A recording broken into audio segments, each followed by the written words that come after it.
telefon qilishyapti, onajonda. Mani ham bolamga ukol qilgan edim. Manimcha nerviga tushib qolganga o'xshayapman.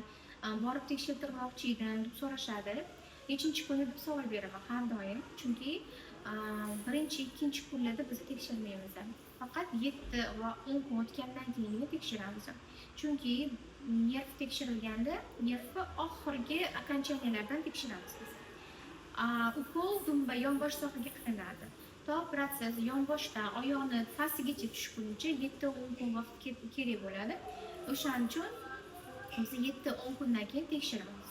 To'g'ri, ungacha masalan so'raymiz, bolada nima holat kuzatilyapti. Uni simptomatikalariga qarab, demak oyisi rostdan ham nervi shikastlanganga o'xshaydi. Mana preparatlarni berib tursangiz bo'ladi deb maslahat beramiz. O'stirik paytida qilinadigan o'zini lecheniyalar bor, shuni buyuramiz. И